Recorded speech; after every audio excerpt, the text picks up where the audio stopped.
Hello, it's James from XRobots.co.uk. This is part 6 of building Iron Spiderman, the real robot. It's a real robot, it can walk and talk on 2 legs, and I've got some more development to do on the walking as we go, but for now we're making it look a bit more like Spider-Man and putting lots of Spider-Man features in. So in previous episodes I put a web shooter in one hand, he's got eyes that blink and a head that moves, but so far we've got nothing on the right hand.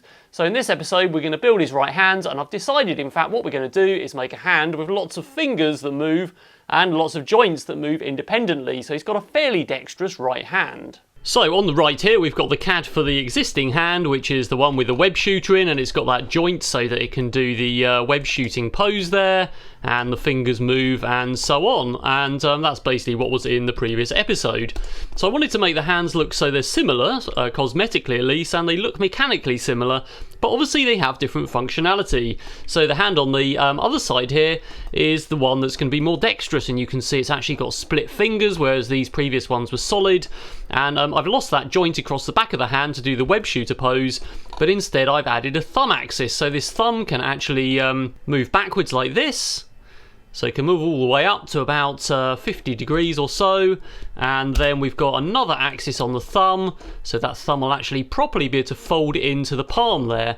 So there is only one joint in the thumb. With the fingers as well I don't have the joints on the end, but I do have this knuckle joint. On the thumb there isn't a knuckle joint, there's only one joint, but that should be sufficient for whatever it needs to do really, and it makes the mechanics a bit simpler. But because there's actually 2 joints in the thumb there, we need a special stringing arrangement. So most of these are going to have elastic to return them so they go straight, and you'll note that there's some end stops here which have got blocks to stop them folding back on themselves. So there's a channel along the back of the hand here for elastic, and in the front here, very much like Ultron's fingers, I've got a channel that runs into the finger there, so I can pull this with a servo and that will pull the finger up. With the thumb it's a bit more tricky because I can't pull the inside, so the channel actually comes through at an angle to the outside here, so it's this channel here, and we can see that just about on the other side here, and that string is going to go through this hole, and that goes to the inside, to this cavity where there's going to be a servo to pull it. Now for this joint that rotates, I've got these cutouts here so we can stick a screw in, which both will make the end stop so it can't go any further, so it can move in both directions. We can also pull that screw with another servo. Now it may be the same servo that does a double action, or I might squeeze 2 servos in so we can pose the thumb and grip it in different places. So we're going to end up potentially with 6 servos in here. So I'm going to get it printed first and see if it all fits. We've also got the other rotational wrist axis with that servo built into the arm as we had before. So actually 7 servos and 7 different joints in that hand.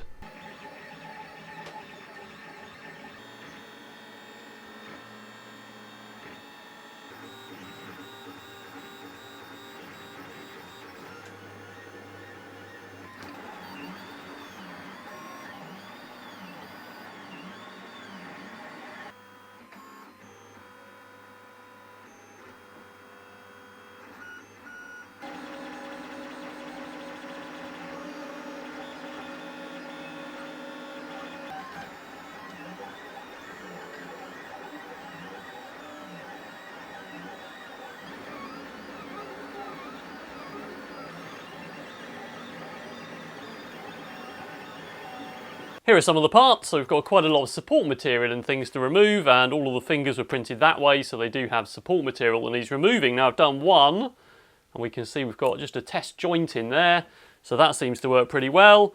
On the back we've got those wedges, there's a square edge, and that stops it folding back too much, so I just need to clean up the others and try and get it assembled. Then we need to look at the back of the finger for the next wedge and where all the strings and servos go.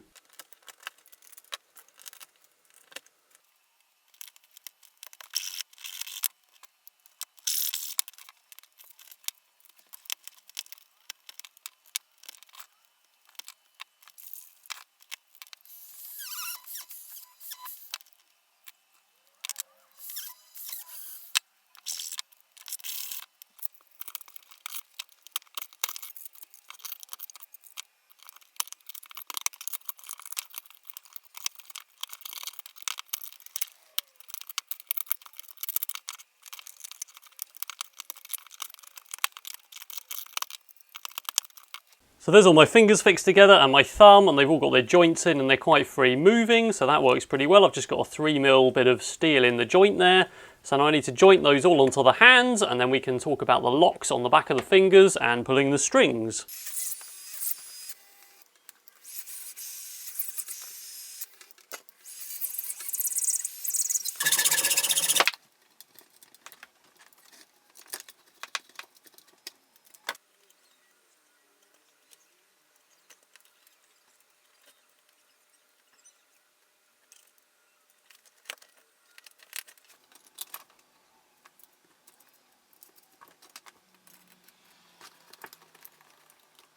So on the inside, my thumb has 2 screws. I'd had to bore this channel out a little bit more just so it gets a bit more movement, and we can use those to spring and activate the thumb, and then the top can fold over. And all my hands, fingers are pretty good, apart from the middle 2 that fall down, and they also fold right in. So I need a little insert in the middle there just to support those fingers, and also something to attach the elastic to. So there's a little piece I'm going to install in there, so it's similar to the other fingers. We'll glue that in, and that should allow those fingers to act the same way.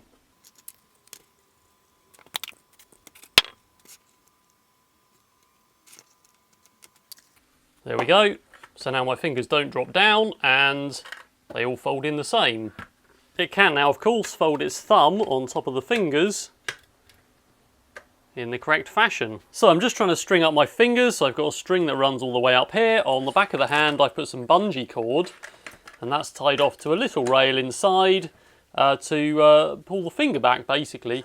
The problem I've got is it actually takes quite a lot of force to pull this finger. It folds and then it's very hard to pull any more. So this finger I've actually cut out another slot, you'll see, which isn't on these, and that's because that hole disappears right down to the bottom and the string can't pull it up. But also what I need is some sort of end stop, so this gets pulled first, then it stops, and then this gets pulled, and that means there'll be less travel on my string than if I let this fold completely and then fold round, which looks a bit ridiculous. So that'll also stretch the bungee less. I might have to find some different elastic, but for now I need to redesign this finger section for these 4 fingers. So I've made that section of the finger a bit more chunky. It's got these end stop things that stop this finger folding up completely, and it's easier to see the one that I've got here for printing. So I'm actually going to print this in a different orientation on the bed. Instead of all that support material, I'm going to print it this way up with the layers going this way. So we can see it's got a flat bottom, it's still got a wedge to stop it folding back, and the place where the string goes is going to be a bridge, which is going to be a bit thicker and a bit stronger. So hopefully with that bigger cutout, the fingers should fold properly and the extra digit won't fold all the way. So we'll print 4 of those and hopefully that'll be good. So those are my new fingers installed with these new sections. So now we've got a stop here, and that means the finger folds all the way over and they don't fold back into the palm anymore. They all stop at the appropriate place. Just looking at putting the servos in there, so far those are glued in and all those strings run up the fingers. Now I've had to move the screw in on the servo horn to get more torque because the servos are pretty small, so the fingers are going to start slightly bent, and they'll come in, but they'll come into about that sort of amount. They could go slightly further, but there's not quite enough travel. Unless we put the screw further out, then they wouldn't have enough power. So hopefully that's going to be good. Those are just glued in, and we've got space for another one and some on the back here to operate the thumb. So that's my extra finger servo fitted, and also the one for the thumb there that pulls the string that pulls the thumb in. And what I've done there is I've got this hook which all the cord goes through, so they always go through the centre of that joint and they don't change length as the thumb moves. So now I just need to pull this up to be able to bend that thumb round, and I have allowed in fact a spring return point, so there's a screw there and obviously one in the bottom of that to spring it, and we need to pull this screw. So I could just have a rigid link that pulls that backwards and forwards, or we could put a spring or a bungee in the bottom. So I'm all strung up. I've got a string there that goes to this servo to pull the thumb back, and I put a bungee in the bottom in the end there. I've also got the servo that does the wrist rotation. So now we have in total 4 servos for the fingers, 2 for the thumb and 1 for the wrist, and that makes 7. Well, he's now a robot with 2 hands that look pretty similar, and this one has lots of wires we need to wire into the controller. Here's my wiring loom for those servos. So we've got 3 servos that can connect to each of these, 1 for the wrist rotation, and that makes 7. And we've got a breakout board here for the power, so we only run a pair of power wires off to the electronics. The other end of this goes to the electronics for the Iron Spiderman animatronics. So those wires go to my Arduino here that controls all the Iron Spiderman stuff, and the other end is down here, of course, ready to be plugged in, and I'll do those one by one as I set up the servos. So I've just set up that hand to do a basic sequence. I've in fact tied it to the button that makes the eyes blink, so now every time I press the I button, the hand does a different pose. So I'm just going to try and put that hand so we can see it there, and I'm just going to scroll through them so it counts up on its fingers, and the wrist rotates as well on each one. And you'll see there's motion smoothing on there as well, so I've got that same motion smoothing I'm using for all the arms. And if I keep going, we've got some thumb action there. And then it counts back out with the hands. Does a little thing with the thumb. Does the web shooter pose.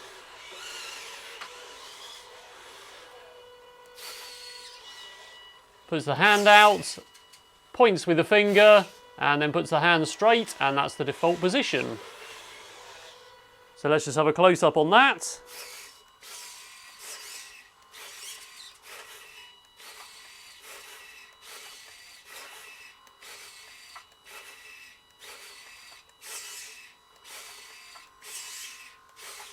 So hopefully here you can see all the servos moving.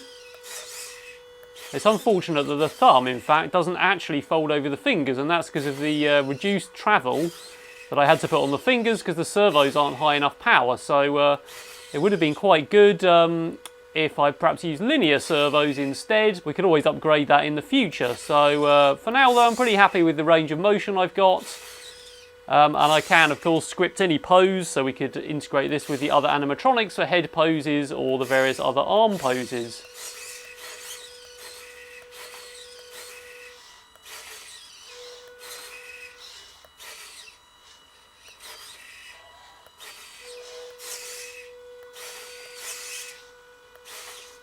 So despite playing with that thumb quite a lot, obviously it doesn't match the requirement for folding over the fingers, which is a bit of a shame. But there we go, that's what happens when you have to make a video every week. This is something we can come back to put a better actuator in those fingers. There are linear servos available. I really thought those servos would be strong enough, but obviously I can't get bigger ones in because of the arms folding round, so we need something that goes that way and they can all go next to each other.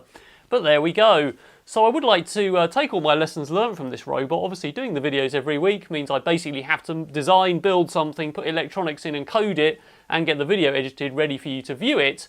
But perhaps I'll do a project in the background for a much more dexterous hand. I'd like to actually do a whole robot arm with a manipulator on it and have something that's actually useful for gripping things. In fact, Spider-Man isn't going to grip anything with that hand, it's just for show pretty much, and I don't think he can really grip anything with his shiny plastic fingers anyway.